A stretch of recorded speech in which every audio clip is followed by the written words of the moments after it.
तर थोडीशी मला हिस्ट्री सांगू दे.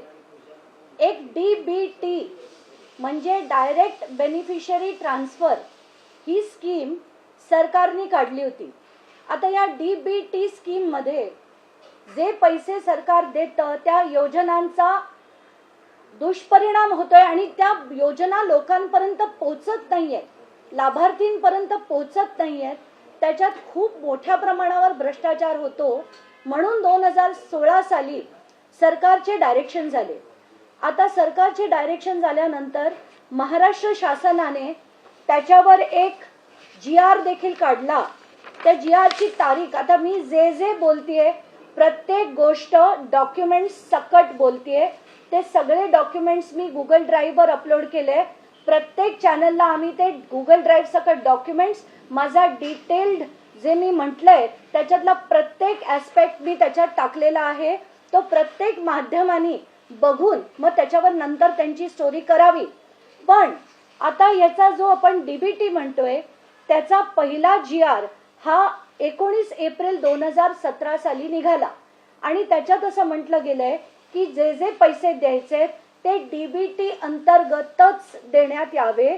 त्याच्यात कुठेही दुसऱ्या कुठल्याही प्रकारे हे पैसे दिले गेले नाही पाहिजेत.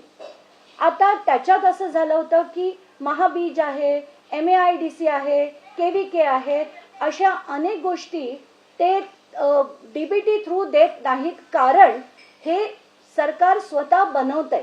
म्हणजे महाबीज जे बनवतंय, MAIDC जी खतं बनवतंय, पेस्टिसाइड्स बनवतायत, कीटकनाशक ज्याला आपण म्हणतो, ही जी गोष्ट आहे, या गोष्टी ज्या आहेत त्या फक्त याच्या खाली येत नाहीत, म्हणजे DBT खाली येत नाही.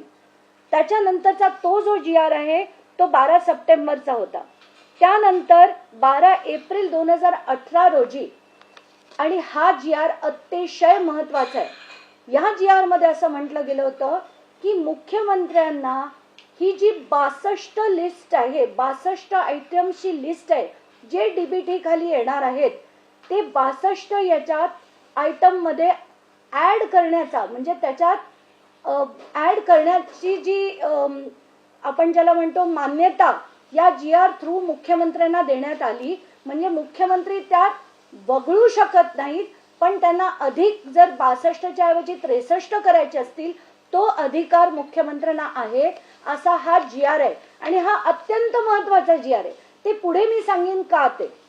त्याच्यानंतर त्यांनी असं ठरवलं, पण मग वगळण्याचा अधिकार कोणाला असावा, तर ती एक समिती बनली होती. त्या समितीत महाराष्ट्र सरकारचे मुख्य सचिव, अतिरिक्त मुख्य सचिव वित्त, अतिरिक्त मुख्य सचिव नियोजन, अशा काही 7-8 जणांना त्यांनी या समिती बनवली. म्हणजे जर DBT बनणं वगळायचं असेल तर जोपर्यंत या समितीचं त्याला होत नाही, त्यांचा होकार येत नाही, तोपर्यंत कुठचीही गोष्ट DBTच्या बाहेर जाणार नाही.